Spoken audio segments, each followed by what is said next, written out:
we have to move, by all estimates, pretty decisively and swiftly into Rafah, because without holding that area, a repeat of October 7th is bound to come. You have moved them to an area, a densely populated refugee camp, where the Prime Minister of Israel has now indicated he's going to attack and invade. During the month of Ramadan, you're going to have these displaced Palestinians being bombed by Israel. So with allies like Israel, who leads enemies? Netanyahu is only in this war for Netanyahu. He does not care about the hostages. You think that actually, if you don't get the hostages back, you should attack Rafah during Ramadan, right? The State of Israel and the Jewish people have an absolute responsibility to return the hostages as swiftly as possible. Who is displacing, who is bombing the Palestinians in Gaza? That is called ethnic cleansing. I'm not here to be lectured on the tenets of Judaism by anybody on this show. President Biden warned last week that Israel must agree to a ceasefire before the holy month of Ramadan, adding that failing to do so would result in a very, very dangerous situation. Biden also said this weekend that an invasion of Rafah, a refugee camp for about half of Gaza's 2.3 million people, would be a red line for the United States. Well, Ramadan is now upon us, but the war rages on. And far from pausing the fighting for Islam's sacred month, Benjamin Netanyahu is doubling down. He says Israel will attack Rafah. Ultimately, it's Israel that has to decide. Our neck is on the line. Are they encouraging you to get off the gas, though, Prime Minister? Well, I'm telling you that we're not getting off the gas. I'm telling you that we have to take care of Israel's security and our future, and that requires eliminating the terrorist army. So has the United States lost all influence over its ally, and should warfare respect religious sensitivities? Joining me now to debate this is commentator Wajahat Ali, and from Israel, former IDF combat reservist and CEO of the Miriam Institute, Sergeant Benjamin Anthony. Well, welcome to both of you. Sergeant Benjamin Anthony, welcome to Uncensored. The first time we've had you on, I appreciate it.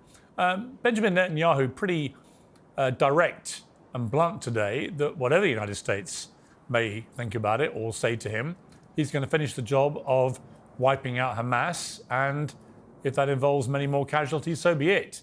How do you morally justify that, given the volume of civilians already killed, particularly children? Well, thank you very much for having me, Piers. It's a pleasure to be on your show. And I just take issue with the question right off the bat. The Prime Minister at no point during any statement at any time has expressed that he is willing to press on regardless of how many people are killed. He's not said that second part of your question. He has said that he's determined to continue the military operation, which he must do. We have not yet reached our objectives, the dual objectives of bringing home our hostages, those kidnapped on October the 7th during the massacre launched by Hamas into southern Gaza.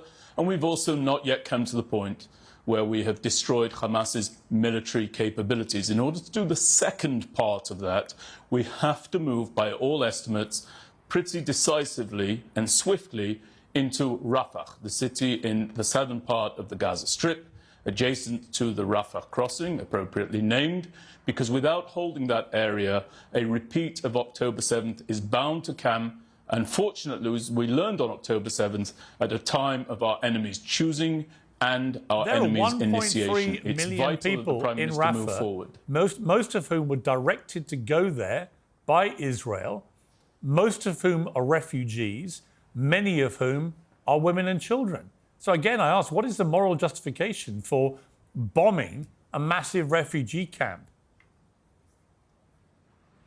Well, again, to your question, there is no bombing of any refugee camp over there near Rafah whatsoever.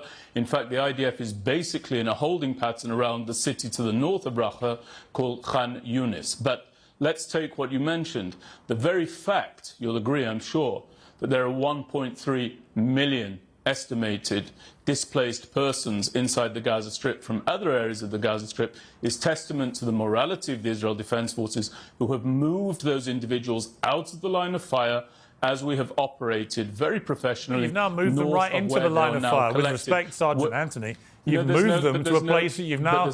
With respect, you have moved them to an area, a densely populated refugee camp, where the Prime Minister of Israel has now indicated he's going to attack and invade. So you move them to a place of maximum danger. 2 points on that. So 2 points on that in order to come directly to your question. Number one, Rafah is a city The idea that it's a refugee camp is purely an anachronism of history. It's a city, it's a thriving city. How many refugees are there sent there from their homes by Israel? With regard to the displaced persons, who are collected there right now, they're not being bombed. That there is a consequence of the fact that the IDF has moved them to safe shelter. It's testament to the morality of our activities inside the Gaza Strip and our restraint. And if needs be, Piers, I can assure you, the IDF will move them north of the area before it operates inside Rafah. That's the very reason there's a pause in the fighting. One more thing. Typically, when there is a mass of displaced persons in the international community, two things are expected of the international community at large. Number one, that neighbouring countries will open their borders to absorb the displaced and the distressed persons. In this case, that would be Egypt. Egypt's border should be opened, and the displaced should be able to seek succour and refuge inside the Sinai Peninsula. Egypt is well-resourced to take on this task, eminently well-resourced to do so, and has a responsibility to do so because it's from Egyptian territory that much of the know-how that underpinned the operation that Hamas launched, the terror operation on October 7th, came. People would leave Gaza, move into the Sinai, travel to Lebanon, Syria, Iraq, and even to Iran, and then come back trained by the Iranians through the Sinai Peninsula, back into the Gaza Strip, ready to launch that attack. OK, let me go to Wajahat Ali. You've been listening very patiently there. Your response? Well, first and foremost, Ramadan Mubarak to all those who are celebrating, especially the Palestinians in Gaza, the 2.2 million people, a fourth of them who are being starved right now, 2.2 million who are suffering from famine. There are still, by the way, many of them, Piers, who are going to observe during Ramadan. They're going to be eating animal feed and leaves because of Israel's bombardment that has killed 30,000 Palestinians, 12,000 children, injured 70,000, and 1.2 million, like you said, Piers, are now displaced from their homes in Rafah, which is being bombed. With allies like Israel, who needs enemies? Joe Biden and the United States has to airdrop humanitarian aid because Israel, the government that I give billions of dollars to, that we give weapons to, is not allowing the United States to give humanitarian aid. My taxpayer money now has to go build a port in Israel. By the way, Israel, according to Oslo, should have allowed Palestinians in Gaza to build an airport and a port, but it didn't. It is occupying Gaza. And so now we have to build a port. And while this is happening, during the month of Ramadan, you're going to have these displaced Palestinians being bombed by Israel. So with allies like Israel, who leads enemies? And I agree with Thomas Friedman. I never thought I would agree with Thomas Friedman in his article last week. He said, and he's a defender of Israel, that this campaign that Netanyahu has launched, this bloody, barbaric campaign, I see your tweets, Piers, I agree with you, that is killing Palestinians, is only hurting Israel and Israel's security, and as we know, has increased both Islamophobia and anti-Semitism around the world. It has made Jews and Muslims less safe. As most people in Israel know, Netanyahu is only in this war for Netanyahu. He does not care about the hostages. It's been women and children and hostages who have been killed. Very few Hamas leaders, according to Israel's intelligence, has been killed. And if the sergeant is actually saying what he's saying, he wants to displace these people to Egypt. It is Israel's responsibility as the occupying power to take care of Palestinians in Gaza and also the West Bank. Last thing I'll say, Piers, because no one talks about the West Bank. Hamas does not control the West Bank. What's the excuse for Israel just last week thumbing the eye of Joe Biden and announcing that they will build 3,400 illegal settlements in the West Bank, where, again, Hamas is not in control, and also 400 people have been killed in the West Bank, including 100 children. What's the excuse for the occupation of the West Bank, Sergeant? Sergeant? Yeah, so first of all, there are so many absurd assertions in my interlocutor's statement just there that I don't really know where to start. We're here having a conversation about whether or not the Israel Defense... Pleasure to meet you. We're here having a conversation about whether or not the Israel Defense Forces should operate in the city of Rafah. The reason that we're having that conversation is precisely because it is not operating in the city of Rafah. It is not bombing the Palestinian Arabs in Rafah. It is not even attacking and taking apart the remaining battalions of Hamas inside Rafah. It has been repeatedly stated that it will do so only once it has drawn together a viable option for the relocation of those displaced in that area, moved them into another locale where they will be away from the fire as they have shown their ability to do thus far. That's the first thing. The second thing... One second. On that point, Sergeant Anthony, yes, why should Palestinians leave their own home? Why should they have to leave, as you suggested, go to Egypt? Or why would they trust Israel to ever let them back? But why should they leave? Well, what I'm saying to you, Piers, and thank you for your question, is that the typical form of the international community in a case where there are displaced persons in a war zone, regardless of who those persons may be, is twofold. Number one, it is expected that neighbouring countries open their borders to absorb those displaced persons and remove them from the point of distress. Secondly, it's expected that non-neighbouring countries in the international community do the very same. I'll give you two examples so that people are aware of it. First of all, with regard to the Syrian civil war, nothing to do with the State of Israel. In that particular case, Turkey, a neighbouring country, absorbed about 3 million Syrian refugees during the course of that war. Germany, a non-neighbouring country, absorbed more than 1 million. When it came to the war of Russia against Ukraine, Ukraine's neighbour Poland absorbed many refugees from Ukraine into its borders, as was expected by the international community. And many countries who did not neighbour Ukraine also accepted refugees, including my country, the State of Israel, which was very pleased, Sergeant, proud, it's because and ready Russia to do invaded so. It's Ukraine. only, if I can just finish, I didn't interrupt you, Sure. if I can just conclude. Sure. It's only in the case of the Palestinian Arabs that people such as you, sir, insist that not only must no country open its borders to them, must they not seek refuge even in a neighbouring country eminently resourced to do so, such as Egypt, but also that only the Palestinian Arabs, in the list of displaced persons around the world, they uniquely wish to stay exactly where they are, in distress, immiserated not by Israel, not by the Israel Defence Forces, as you falsely assert, but by Hamas, who launched a terror campaign with the mandate of the people into the State of Israel, murdered, may I remind everybody, 1,200 people, kidnapped 240 people, 136 of which are still in Sergeant captivity, Anthony, let me just ask 19 of whom are women, and the Sergeant UN has Anthony. expressed that sexual assault and rape has been used against those women, Sergeant including Anthony. during captivity. Okay. So I think we have to operate there, Piers, in answer to your question. Yeah, but I do remember that many Israelis were particularly offended that they chose a Jewish holiday on which to commit that atrocity on October the 7th. Why are you now planning to attack Rafah during Ramadan? I mean, isn't that completely... Piers, why are you asking me that question as though that's something that I've said? You've not even asked me whether or not we're ready to do. Are you asking me, or are you asking why the State of Israel is ready? And why do you assume that that would be my opinion without asking me? What is your opinion? My opinion is the following.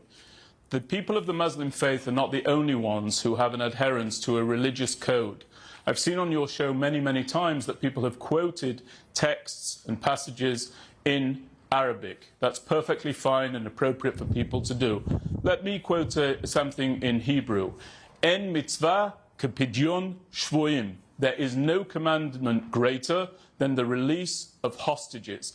That is one of the highest responsibilities of the Jewish people. For every day they are held in captivity, they are seen to be bleeding out in our conception. What is your opinion, though, of attacking Rafah during Ramadan? Very straightforward. In the event that we can bring about a deal, given what I've just said about the urgency of bringing our hostages home, in the event that we can strike a deal where those hostages start to be returned, as we saw in previous hostage releases, I think that the IDF would do well to hang fire until those hostages are released, right, particularly if it to be facilitates clear, the release of those if you hostages. don't get the hostages back... just to be clear, though, I want to... at the end of my answer. But to be clear, if you don't get the hostages back, then you're saying... is, in the event that the hostages don't come back, the Israel Defence Forces should move forward according to the calendar of its responsibility to its citizens. No other artificial calendar. OK, well, that's a very long-winded way of saying that you... the Gaza Strip. Look, with respect, you were all indignant when I suggested that you might agree with Netanyahu about this. Actually, you agree with him. You think that actually, if you don't get the hostages back, you should attack Rafah during Ramadan, right? I think that the State of Israel and the Jewish people have an absolute responsibility to return the hostages as swiftly as possible, particularly given that the United Nations, in its independent report on sex as a weapon of war has determined that our hostages, including the 19 women who are there, are likely being continually raped and sexually assaulted in Hamas captivity. Okay, I don't think that any military would halt the extraction of those hostages. Okay, Wajahat Ali, I mean, you've heard there Sergeant Anthony basically endorsing Prime Minister Netanyahu's view, which is that there should be no barrier to attacking Rafah during Ramadan. That will clearly be extremely incendiary, I would imagine, to the Muslim world. What do you feel about that? And is there a hypocrisy from the Muslim world, given that Hamas attacked Israel on a Jewish holiday? So I will answer that, and I'll also say, who is displacing the Palestinians in Gaza? Israel. Who is bombing the Palestinians in Gaza? Israel. Who is starving the Palestinians in Gaza? Israel. Who is occupying the West Bank and Gaza? Israel. Whose responsibility is it to take care of the Palestinians? Israel. If the sergeant really believes that he wants to transfer these Palestinians in Gaza to Egypt, that is called ethnic cleansing. That is genocidal. Secondly, when he talked about the attacking during a religious holiday, of course it will be incendiary not just for Muslims but the entire world. It is the majority of Americans, independents, Republicans, and also Democrats who want a ceasefire. The majority of the world, Pierce, wants a ceasefire. It's not just Muslims. And Hamas, which is a terrorist organization, a militant group, it attacked, killed 1,200 Jews during the end of Sukkot, the Jewish holiday. Israel is allegedly the most moral army. Israel is the only democracy in the Middle East. Israel gets billions of dollars from the United States of America. So why is Israel then behaving like Hamas, a terrorist group according to the United States? Why is Israel 10 times, 20 times as worse as Hamas, killing 30,000 people, overwhelming majority of civilians? What moral high ground does Israel have, and why should they expect the world to support it? And finally, I'll say, studying Judaism, one of the highest aspects, one of the highest, if you will, the foundation of Judaism, which is shared with Islam, is you have to save life. You have to preserve life. Saving one life is like saving generations. How many generations is Netanyahu and Israel destroying with this war that has not killed Hamas, that has not weakened Hamas, that has killed civilians, that has displaced 1.2 million people, and is earning the anger of the world? It is isolating itself. It is making itself less secure. And as we know from the family members of the hostage members, they know that Netanyahu does not care about the hostages. That's why they're protesting the government right now. In Israel, folks, the Israeli Jewish family members of the hostages are protesting Netanyahu's government because they know this extremely unpopular leader, if the war were to end, what would happen to him, Pierce? You know he would have to resign. So for him, he has to keep the war going. Well, I have to say, Sergeant Anthony, I do think that's the reality, Sergeant Anthony. I do think Prime Minister Netanyahu, the polls show two things in Israel. One is that he's extremely unpopular. Which aspect of that speech is the reality, Piers? Well, let me just say to you what I think about this. I think there are two schools of thought in Israel. One is that Prime Minister Netanyahu should resign and take accountability for what happened on October the 7th. But the second school of thought is that the majority of Israelis believe that it is right to try and finish off Hamas. So you can understand why, if you're Netanyahu and you know that your own people want to get you out of office the moment this is over, there is a logic to prolonging this until you absolutely have to end it, particularly if your mission statement is to get rid of every Hamas terrorist, which most military experts I've heard commenting on this think is impossible anyway, because you can't kill the ideology. Yeah, so first of all, I just want to push back. I'm not here to be lectured on the tenets of Judaism by anybody on this show. I'm very comfortable with the series of priorities that I'm familiar with Judaism putting forward. And I repeat, the highest priority at this stage under these circumstances is to bring our hostages home. Secondly, unlike what was just said, Israel is absolutely taking apart Hamas. We've destroyed 20 of the 24 battalions that Hamas has. The rest remain in Rafah, and we will operate in Rafah once we are able to move the civilian population from that area out of harm's way. I remind everybody they are there because of our moral code. In addition to that, the notion that Israelis do not want Prime Minister Netanyahu to go and finish the job inside the Gaza Strip is utterly false. It's something that's been asserted here on this show without any basis to it whatsoever. I literally just said that the Israeli people do support that. Hang on, I literally just said that. Not you, Piers, not you. Forgive me, the name of the gentleman I'm speaking to. I can't see him. I can't see his name on the screen. I said he's very unpopular, which is true. He is extremely unpopular. Three-fourths of Israelis do not like Netanyahu. Nothing to do. That is absolutely nothing to do with public support for his ongoing movement and advance of this war. It is absolutely expected by the Israeli people who are invested in this fight, who felt the horrors of Hamas on their flesh. It is absolutely expected by them that their Prime Minister, whether it's Prime Minister Netanyahu or anybody else, will go on and finish the task. And by the way, in response to what you said about Israel's responsibility for everything that's going on inside the Gaza Strip at this time, you give me the numbers, sir, of the killed there inside the Gaza Strip on October 6th, the day before October 7th. You give me the numbers of the children that were being reported starving inside the Gaza Strip on October 6th, the day before October 7th. You give me the numbers of the Gazans who had to move out of harm's way as the state of Israel had to go and release its hostages from the Gaza Strip on October 6th, the day before October 7th. The answer is nothing. The answer is zero. And the reason for that is because everything that is taking place inside the Gaza Strip right now, make no mistake about it, folks who are watching this, is solely the responsibility of Hamas, who launched a depraved massacre against innocent civilians inside the state of Israel. We're running out of time. I want to give you know it, and no amount Sergeant of Anthony, with we're running out of time. I want to give Wajahat Ali the last word, as he's been waiting patiently. So, Wajahat. One number, 57. That's the number of years that Israel has occupied the West Bank and Gaza. As anyone knows, as long as the occupation continues, as long as Palestinians are being occupied, denied their rights, as long as there's no pathway towards any independence or statehood, which Netanyahu says he does not want, the cycle of violence will repeat. It will increase extremism. Jews, Muslims, Palestinians, Arabs will not be safe. It is in the interest of Israelis and Palestinians for a future, and with both of them, have self-determination, peace, and security. They will not get that with this war. They will not get that with Netanyahu. Wajahat Ali and Sergeant Benjamin. The year that I've got to leave it there. was I'm sorry. elected by the I've given you both people to power. I've given you both equal time. Thank Sergeant you, Anthony, I appreciate you joining me. Thank you very much. Vajahat, thank you very much. I appreciate you joining me too. Thank you for having me. I appreciate it. Thank you.